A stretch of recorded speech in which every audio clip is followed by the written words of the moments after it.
Welcome back to your live continuing coverage of Toy Fair 2016 from the Jacob K. Javits Center in New York City. I'm Michael Artis. You are the Terrifics, and this is BeTerrific. You make BeTerrific special. Thanks so much for watching, and we're having a lot of fun here. We're learning a lot of great stuff. We're finding about new products, trends, hearing from experts. It's really great. Andrea Fasano has headed out to the main hall. She's going to be bringing us some stuff in a few minutes at BeTerrific TV on all social media. And, by the way, you can also watch us on toyfairny.com. You could be watching anywhere. We have great syndication partners everywhere, but please come to BeTerrific.com and toyfairny.com. At some point, we'll be here throughout Toy Fair. All right, my next guests are some very interesting young ladies. They have done a lot of research for their schools to talk about how toys are made for men and boys and not for girls, and how that needs to change. It's changing a little, but they need to see some more change. So we're going to hear from them. We've got joining us from Brewerly, the school in New York City, a very nice, prestigious private school, the wonderful Alyssa. We've got from Chapin, another wonderful private school in New York City, Sophia, and Emily, 14, 16, 15. How about that? We should have had you sit 14, 15, 16, but we got you here. And you guys are doing great. So today you give a speech based on your research later today to the Toy Industry Association and a lot of people in attendance who the Toy Industry Association, TIA, puts on this event every year. They're wonderful. They're amazing. And you guys were asked to do this research from your school on behalf of the TIA, right? Mm-hmm. Yes. So, Alyssa, tell me about the program. Oh, which program? I'm sorry. What you guys were doing? Oh, our survey is looking at what girls want in toys. We look at packaging of toys, the colors people use, the embellishments, and then the content of toys. What did you find that they do and do wrong? We found that many girls want more gender-neutral packaging on toys, and it makes them feel uncomfortable when toys are marketed directly for men and not towards them. So, Sophia, when you were growing up and toys were gender neutral or skewing more towards male, do you remember feeling, hey, I don't know if I want that, or a little uncomfortable? Were you hesitant? Well, I would say that it does definitely make a big difference. It did for me when I was younger. My parents will tell you I did play with a lot of girly, quote-unquote, toys. And I do accredit a lot of social pressure to that. I do accredit a lot of the packaging to that. As I got older, I definitely branched out more. I went to public school at first, actually. So we had the Scholastic Book Fair, and we would have these chemistry kits. And that was kind of my first window into the STEM world. But prior to that, I definitely felt as though I was really only allowed to play with certain toys. Like Barbie. Like Barbie, like, makeup kits, etc. Things that had the either color coding or visuals of young children who looked like me. So what were you surprised to find in your research? Because you probably knew some of this already, right? Having experienced it. I would say the biggest surprise was how young some of these girls are who can recognize these messages. See, we had a survey that surveyed people all the way from 10 years old to 19. And we actually had some of the people on this really young age saying that they had witnessed and felt very strongly that if a boy were to, pick a girl's toy, they would be bullied for picking that toy specifically. And, we even had a fourth grader who wrote in on the survey, I don't understand why toys can't be gender neutral. Right. So there's these girls who are really young, and they see it, and they're internalizing But these you things. found that even the gender neutral toys were skewing more male. Well, I would say that they definitely do feature. Well, you think about like a Nintendo. I think about when I was a kid, going back to Nintendo, and now Xbox and, PlayStation.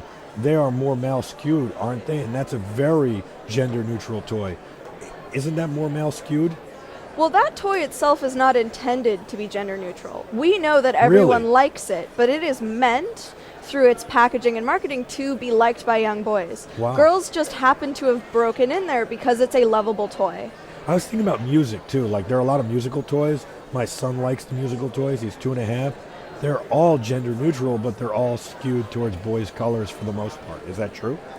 Well, something to understand is that girls like boys' colors too. So Yeah. a lot of girls do like these toys and get in on these toys, See, but this is you're where right. it gets confusing. It's like, why are we're saying, oh, you can't, blue is then a boy's color, and then we're deciding what the colors are. I don't know. It gets confusing. Emily, how do you reconcile all of that. Like, you might like blue, you're wearing black, I like black. Black could be a boy's color, but it also could be a girl's color. How do we reconcile what color is specifically telling me I want this packaging, I want this product? The thing is that color doesn't acquire gender. Blue is not for boys and pink is not for girls. Anyone can like any color. Gender does not have a color. Gender is a social concept. So anyone can like anything.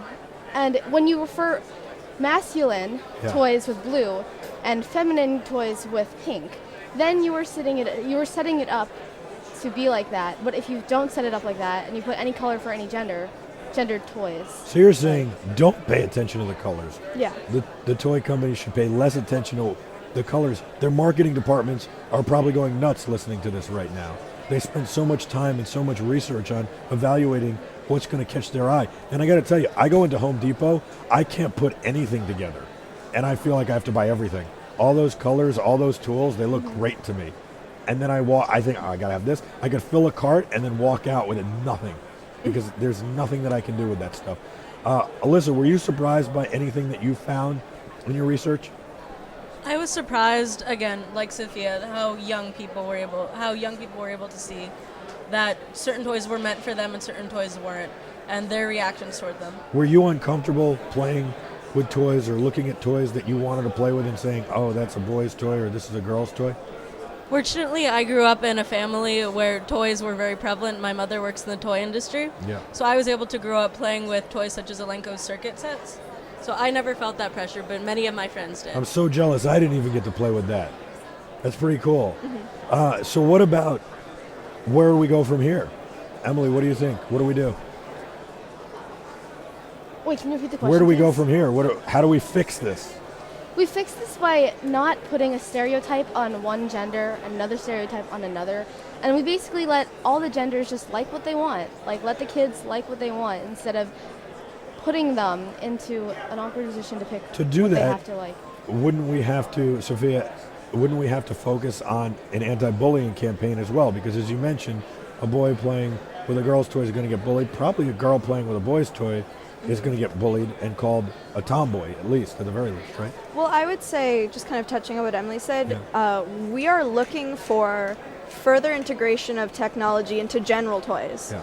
So we noticed that a lot of companies who focus on STEM toys, with some great exceptions such as Wowie and Little Bits, try to market their toys towards boys very specifically because they don't necessarily think they have a large enough girl market base. Sure. Little Bits is very famous, and Ruminate, don't forget them, for marketing specifically STEM kind of toys that Alyssa was talking about towards young girls. Yeah, we're looking for technology to be a part of every toy, kind of, and make it more accessible. Sure. So anyone can feel like the toy they love to play with will also let them learn. Yeah. Talking about what Emily said in relation to letting kids pick what colors they like, a lot of toys have, as you've probably seen as a parent yourself, images of young children on the cover. Sure. So when you think of a STEM toy, you might think of a little boy holding a toy airplane. There doesn't need to be a little boy or a little girl on any packaging. You can just give it a fun animation. As we said, any color, because pretty much everyone can like any color. Sure. So just creating these toys that have a very blank face so kids can project their own, wants and desires and personality onto them. Sure. My son's friend is a boy who loves purple. My son loves blue. I mean, it doesn't matter. Alyssa, you make some good points. What's your favorite toy growing up? My favorite toy was Elenco's Circuit Connect sets. I guess that's why you mentioned it. Yes. How about you, Sophia? What's your favorite toy growing up? I'd have to say I loved a lot of Scientific Explorer toys, but I also loved some Scholastic chemistry sets. Those really got me into it. I loved how messy they were. I think you spilled some on your hair. Yeah, a little bit, just a little bit. And Emily, how about you? I really loved those animal figurines because I loved animals Okay. and Sure. biology. They're cool. Meanwhile, I love your hair color. You guys are unbelievable. 14, 15, 16, and you act like you're 35. So I wouldn't have known if you didn't tell me. Congratulations on your project. Have a lot of fun. Before I let you go, what do you think of Toy Fair? We love it. This has been great. In the Brilliant Shape and hallways, You know, we see a lot of young kids talking about what they love. Coming here, it's like seeing it all come to life. It's like seeing, you know, these dreams come to life. I love also being able to see the progress certain companies have made, making their toy products more gender neutral. It's very cool. Same. And is there anywhere people can see your research? Are you publishing it? We will be publishing it. It is the Brearley Chapin Toy Research Initiative. Okay. We are going to be publishing it on both the Chapin and Brearley websites. We want to get more participants. We sent it out to 10 schools and posted it on many online forums, but we're trying How to grow it. many kids did you poll? We've polled upwards of 300 now, but we're aiming for as many as we can get. And did you have a whole team doing it with you, or just you three? It was just us. Well, actually, it was the effort of our robotics team, but we were kind of designated to do this. Yeah, Double X Robotics is our team. Well, good luck. I know you guys have a big robotics competition next week. Yes. Mm-hmm. Good luck with that. All right. Thank you. We're going to take a quick break, and when we come back, Andrea is going to give you a tour of the floor at Toy Fair 2016, your live continuing coverage. I'm Michael Artsis. This is your live continuing coverage on BeTerrific. You are the Terrifics. You make BeTerrific special. Stay with us. We'll be back right after this.